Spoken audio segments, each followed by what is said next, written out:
सिंधिया समर्थक कितने में बिके, अब हाईकोर्ट में हुआ बड़ा खुलासा। बीजेपी नेता ने ही खोल दी सिंधिया समर्थक विधायक की पोल। कोर्ट में बताया कि विधायक ने कितने पैसे लेकर छोड़ी कांग्रेस। मध्य प्रदेश में 3 साल पहले कांग्रेस में बगावत हुई थी। सिंधिया समर्थक 22 विधायकों ने एक साथ इस्तीफे का ऐलान कर दिया था। अपना इस्तीफा भी उन्होंने बेंगलुरु से भेजा था। कांग्रेस ने विधायकों को मनाने की कोशिश तो बहुत की, लेकिन विधायकों तक कांग्रेस नेताओं की पहुंच नहीं बन पाई, जिसके चलते कांग्रेस की सरकार चली गई। सिंधिया तो सीएम नहीं बनाए जाने के चलते नाराज थे। बीजेपी की ओर से जब बड़ा ऑफर आया तो वो बीजेपी में चले गए। ऐसे में सवाल उठ रहे थे कि एक साथ 22 विधायक किस लिए दर बदल गए। उसमें से भी आधा दर्जन ज्यादा विधायक तो मध्य प्रदेश सरकार में कैबिनेट मंत्री थे। वे क्या हासिल करने के लिए बीजेपी में चले गए, क्योंकि दल बदलने के कारण उन्हें विधानसभा की सदस्यता से इस्तीफा देना पड़ा, मंत्री पद भी चला गया। बाद में इन नेताओं को चुनाव लड़ना पड़ा और जो कमलनाथ की सरकार में मंत्री थे वो भी चुनाव हार गए। कई विधायक जो 2018 में चुनाव जीते थे वो उपचुनाव में हार गए। ऐसे में सवाल उठ रहे थे कि क्या विधायकों ने पैसे के लालच में दरबदल किया। कांग्रेस सांसद दिग्विजय सिंह और नेता प्रतिपक्ष तो बगावत के बाद से ही दावा कर रहे थे कि एक एक विधायक को 25-25 करोड़ रुपए दिए जाने की बात हुई थी। वो बात अलग है, किसी विधायक को 15 करोड़ मिले तो किसी को 20 करोड़, 25 करोड़ किसी को नहीं मिले। ये विधायकों को सौदा थोक में ज्योतिरादित्य सिंधिया ने किया था। पूरी डील बीजेपी हाईकमान से सिंधिया ने की थी, इसलिए पैसे भी महाराज के जरिए ही विधायकों तक पहुंचाए गए। ऐसे में विधायक भी महाराज से बाकी के पैसे का तकाजा नहीं कर पाए।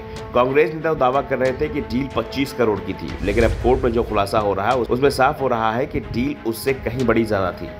मामला 25 करोड़ का नहीं 50 करोड़ का था और इस बार खुलासा बीजेपी नेता की ओर से किया गया है। अशोकनगर में 2 बार पार्षद रह चुके बीजेपी नेता रोशन यादव ने हाईकोर्ट में अपनी ही पार्टी के विधायक के खिलाफ बयान दिया है।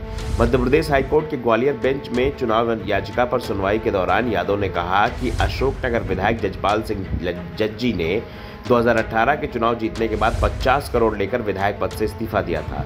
दूसरी ओर जजपाल ने इस मामले के बारे में पूछने पर कहा कि न्यायालय प्रक्रिया के दौरान कोर्ट के मामले में बोलना ठीक नहीं है। इस मामले में हमारे वकील से चर्चा करेंगे। दरअसल 2018 में जजपाल ने कांग्रेस के टिकट पर चुनाव लड़ा और जीते।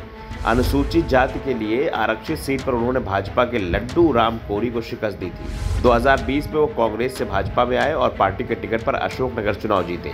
लड्डू राम ने जजपाल के अनुसूचित जाति के प्रमाण पत्र को फर्जी बताते हुए नामांकन निरस्त करने की मांग की है।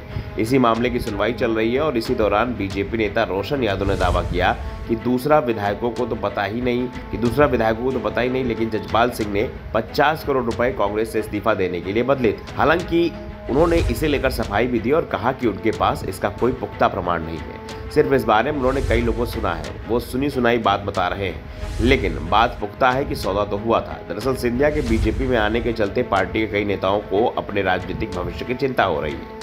खासतौर पर उन नेताओं के सामने चुनौती बढ़ गई है जो बीजेपी के पुराने नेता हैं और टिकट के दावेदार हैं, क्योंकि ग्वालियर चंबल संभाग में इस बार भी सिंधिया समर्थकों पर बीजेपी दांव लगाने की तैयारी कर रही है, जिस कारण से पुराने बीजेपी नेताओं में नाराजगी देखी जा रही है और वो सिंधिया समर्थकों का विरोध कर रहे हैं। Bureau report, the Navdarpan news.